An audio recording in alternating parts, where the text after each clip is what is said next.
Hello trading friends, it's that time of year for our annual Black Friday holiday sale. Annual membership, we're taking $100 off and we're throwing in any course of your choosing. We've got 20 spots available. We're gonna run this into Sunday or until it fills up. And you just click the link in the description of this video, enter the promo code BLACK, send us a message with which course you would like to have and we'll happily add that to your account. Look forward to seeing you in the chat room. Let's get to the technical analysis. Howdy MJ friends. So we had a day today, just a day. A lot of opportunity in both directions, and I'm going to be critical of bulls because bulls have the burden of proof to change daily trends, and they are not doing a good job of doing so at this point for the most part. Speaking about Canadian MJ, a lot of US MJ names have healthier candlesticks form on the daily time frame today, and tomorrow we'll get a sense of whether we get that follow through. A lot of hourly trend changes still needed, but my lesson as a day trader the last few days, the feedback that I've been getting in terms of reviewing my trades and looking at them is hold my shorts longer. And obviously that's a favorable scenario for bears and that is an unfavorable scenario for the bulls. So hold my shorts longer in the sense that every time I exit my short trade, had I held a bit longer, we would have gotten more follow through. The bears had more strength than I would have anticipated and the bulls are just non-existent. And today was a classic example of the rope-a-dope, for those familiar with Muhammad Ali, where Muhammad Ali would let, oh, and I forget, was it Joe Frazier? Anyways, would let him beat him up the whole however many rounds and then tire himself out, and then Muhammad Ali would go to work. So today, CGC had a big bull move early through the morning. We started with a quick flush. There's our bounce. 5-minute higher low, lower high, ended up being a cup and handle pattern. There's your breakout big bull volume. From that point on, 1905, the bulls were just absolutely non-existent. And it was just, I literally stared at the 2-minute time frame and the bid and the ask from noon to 12:50 when I was supposed to be on my lunch break because I wanted to make an entry for a 15-minute higher low. After that big bull move, you anticipate a 15-minute higher low. At worst case, you look for an equilibrium. At best case, you look for continuation. In this instance, we didn't even get an equilibrium. And at about, let's see, the point where I could tell something was terribly wrong for the bulls was right about here. When 1850 broke and saw that much follow through, it was just a clear bulls waving the white flag and bears having complete control of the rest of the day. So where we stand now is we have a bounce. Let's remove extended hours just to make it nice clear. The bounce this morning was just an hourly lower high and we faded back down. If the bulls are going to change momentum tomorrow morning, they have to hold 1762 and break 1905. Anything less than that and the bulls have proven nothing to us. We are still looking for a daily higher low to form, absolutely. But the more we pull back and the longer it takes to find that daily higher low, the more likely an equilibrium is going to be a result as opposed to a daily trend change. So today I made a couple trades on CGC. One of them was a mistake, the first one. I was in the middle of doing the live stream. I was catching up on tickers. I was overwhelmed. Wanted to get this dip. Mid-17s is my target that I was looking for my initial scaling in of CGC. And then as soon as I saw that complete V-shaped bounce and pretty much a 5% move, I said, darn, I missed it. And I was frustrated. And so I entered premature on consolidation. I entered looking into this 2-minute equilibrium. Where is that equilibrium? So we had the bull move to start the day. 2-minute higher low, lower high. I entered in this 2-minute equilibrium and put my stop under $18, hoping that the bulls could pull off a healthy 5-minute higher low and then see continuation into the morning. In the end, we ended up pulling back significantly enough to look for an equilibrium, and I stopped out. So I started the day with a loss, and as soon as I entered the trade, I said to myself, this is a frustrated revenge trade, and it's not a good one. The good thing is I had my stop in place, and I knew what my risk was getting into the trade, but the probability was fairly high of getting stopped out. The other good news is I didn't let that ruin my day, where I watched this cup and handle pattern with the left side of resistance. There's our cup. Here's the right side of resistance. Very healthy consolidation. Volume disappeared, and I was part of this volume market buying this bull break. Sold half to make myself comfortable because I bought into bull momentum, and then sold the other half on the way down when it was very clear that the bulls had lost their momentum. That plus a Cron short that we'll look at in just a moment ended up having me green on the day, so I was able to recover, but it's been a while since I've made a frustrated revenge trade, so important to recognize that and make note of it and not let it happen again for a long time. So hourly trend change needed into tomorrow. If we break 1762, it's back to square one. We're not close to hourly oversold conditions. We'll then be looking down at 1716 as the next support level. And back to square one in the sense that even if we see a bull move, it's just going to be looking for an hourly lower high, and we'll need the trend change from there. So Cron today pulling back. Again, size of the pullback, Cron already favors an equilibrium as a best case for a bull, because we pulled all the way back to 661. If we're going to break 805 from 661, we need over 20%. And that's just not going to happen in this kind of scenario where the bulls are not putting any pressure on. We reach a point where after we see the bull move from last week and we start consolidating, it's then that scale and the balancing act. On one side, we have bulls reloading or looking to buy in that missed the initial move, and we have bears reloading. And right now, the bears reloading are outweighing the bulls buying the dip. So that has to change. So Cron had a very easy trade. Trading is not easy, but sometimes there are easy trades. And Cron was a very easy trade today, in my opinion.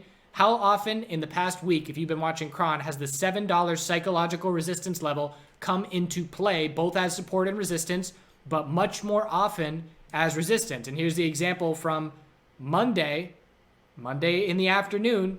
We hit $7, and by the end of the day, we closed down, or we hit down towards 685. So there's a 2% pullback right there. But why was $7 an easy top fish today?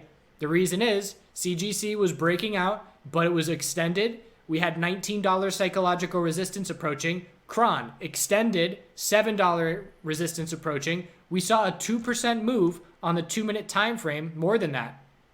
A 3+% move on the 2-minute time frame with no consolidation straight into that resistance. If I'm going to bottom fish off of a support or top fish off of a resistance, I want the price to be as extended as possible. Because if we were stair-stepping up with little bull flags, that's the bulls taking a breather, cooling off, and then reestablishing their strength to see continuation from there. So the fact that we ran straight to that resistance, I shorted Cron at 697, I believe, maybe 696, covered after a 3-cent pullback. And you might say, well, that's very fast. Why wouldn't you let it play out more? I entered a larger than normal position, knowing that I was going to very quickly cover some of that. Reason being, I was fighting against a lot of momentum and a lot of volume, absolutely. So I covered after 3 pennies, and I put my stop over $7. That puts my risk at 0, and I can then let that trade play out. I eventually took my profit on the second half of my position at just above 680 on this pullback. And again, the lesson was hold that short longer, hold that all day. You'd have another 2% of possible gains to the downside. And as long as the market keeps giving that message to traders, the bears will keep having the advantage. As soon as we have an environment where bears better cover quickly because that move's not going to last long, that's a completely different scenario. So the hourly trend change has to happen for Cron as well. So Cron has to hold 661 and break $7 tomorrow to change the hourly trend and give us a daily higher low. APHA looking a bit better, and it's been looking a bit better multiple times in the last couple of weeks. Looking at the hourly chart, that's pretty healthy consolidation with how much we pulled back. 449. Bulls want to hold 449 and break 466 to change this hourly trend and give us the daily higher low. And again, I'm not going to do out all the percentages, but if you looked at the percentage of the move we have given back from the initial bull move, APHA is going to be among some of the stronger names. So ACB continues to be the weaker of the major MJ names, closing at the low. Why has ACB continued to be weaker? Didn't we have the share conversions take place and yada, yada, yada? To be completely honest, we reach a point where I don't care why. And I'm at that point for ACB. I don't care why it's weaker. If you are a significant trader of ACB and that's your horse, then maybe you want to dig into it a little bit more. But it's not the case for me. I don't trade ACB much. I trade Cron and CGC much more. So that's on you to dig if you want to know the answer. But we have the bears clearly in control. And after support of 236, we're right down at the low of 214. So we have to see the hourly trend change. Anything under 257 is an hourly lower high. And the bears are still very strong on ACB. Hexo, same story in the sense that we broke the inside bar bearish. We're looking for that daily higher low, and the equilibrium is most likely. Again, for us to see continuation from here to 270, we need a 35% move. That's just not going to happen in a few days, in my opinion, without a huge catalyst. We're going to have to see our good old-fashioned equilibrium. So no sign of the daily higher low being established just yet. The hourly time frame has to change the trend. We have to hold 199 and break 216 to change that trend. If we break 199 tomorrow, we're back to square one. OGI has a much more bullish candlestick on its daily time frame, so it is standing out a bit for that reason. Hourly, we've got our low of the day, high of the day. Higher low is 242. Bulls have to break 260 for a clear hourly trend change. And we have more space to work with above the low of today than most names. VFF is the other name that stands out. It stood out for weakness on the way down. We gave a ton of the move back, but it is clearly standing out today as a bull. Again, still favoring that equilibrium even after this big green day today. If we were going to see a break of 795, we would need another solid 15% or so, maybe even 20%. Let's get the right answer. 19%. So have we changed the hourly trend? Not officially. Big bull move to start the morning. Healthy consolidation. And we need a higher low and a break of 690 tomorrow to confirm our daily higher low has been established. But again, that's the most convincing bull candle on the Canadian MJ side of things. US MJ side of things. A bit of news last night where we had the FDA come out and not give the go-ahead for CBD. Pretty much, in my opinion, nothing's changed. It was just hopeful bulls looking for more of a green light. So they sent out letters to 15 private LLCs who were saying inappropriate things, bad things, unapproved things about CBD. They pretty much said, nope, can't put it in food or drinks at this point. Meanwhile, around town where I live, you can get CBD's lattes and CBD drinks in bottles all over the place. But obviously the public companies are not going to be able to do that. CWeb got hit the hardest in response to this. Remember, Cureleaf already got a warning letter for its claims, so it's already gone through that. But bottom line is, no real change. The risk of liver damage, we need more tests. We don't know what CBD does if you take it for a decade. And we are not going to get any more clarity for putting it into food and drinks anytime soon without a whole lot more data and studies. So that's where we stand as far as where the FDA stands with regards to CBD. And I'm forgetting the initials that people were looking for to give it the green light. But there's initials that the FDA, I'm going to know it as soon as I stop recording, but there's initials that the FDA will designate products if it is safe for the public to consume with no risk. And that's not the case. So, CWeb reaction to that after the dilution yesterday, big bearish reaction, did see a solid bounce, 1136 did hold. We need an hourly trend change for it to mean anything. The bounce was just at the end of the day, and we're just looking for an hourly lower high, anything under 1320.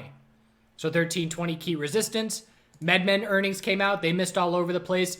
MedMen, for those that want volatility and high risk, aggressive opportunity, MedMen's going to be your horse over the next few days.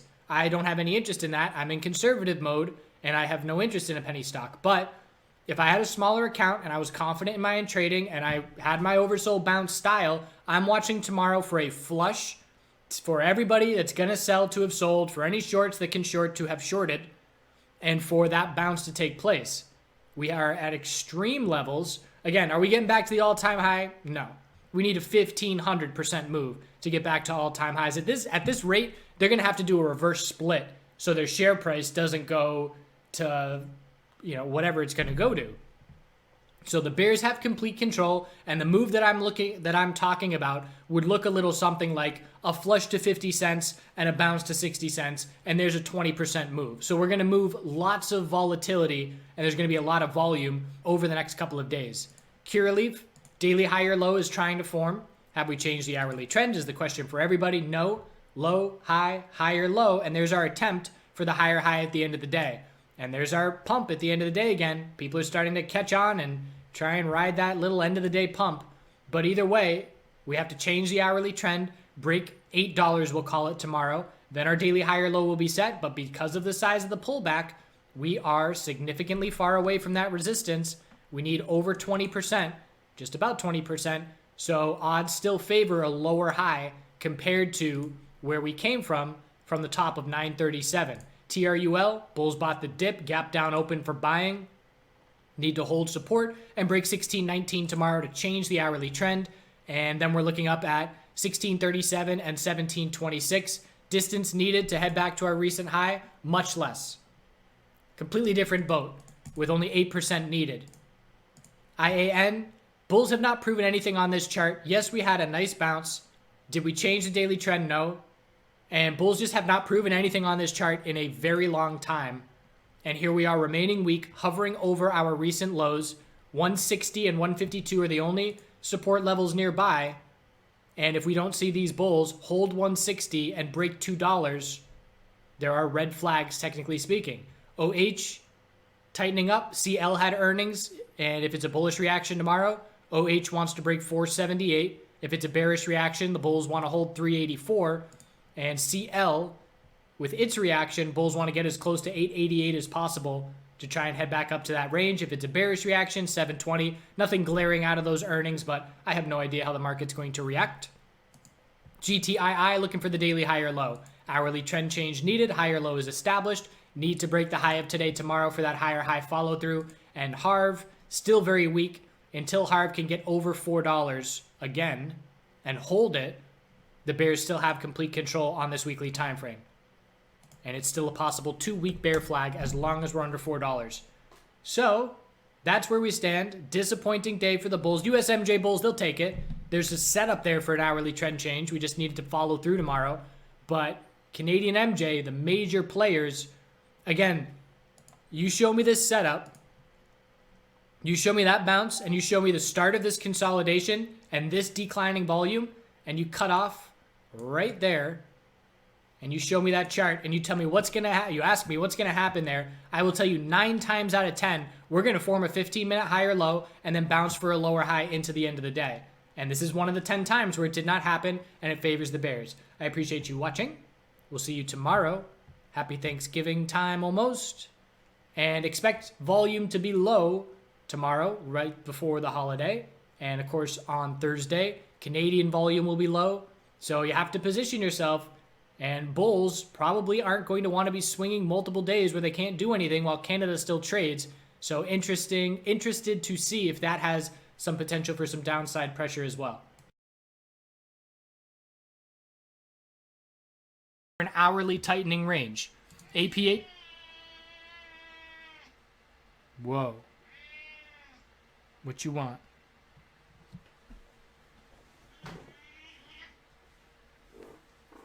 APHA is a potential bear flag on the daily time frame. It's a weak bounce. If we break the lows of today on any names that look like bear flags, we are going to be looking to confirm those bear flags with lower lows. Bro, you're really messing with my flow.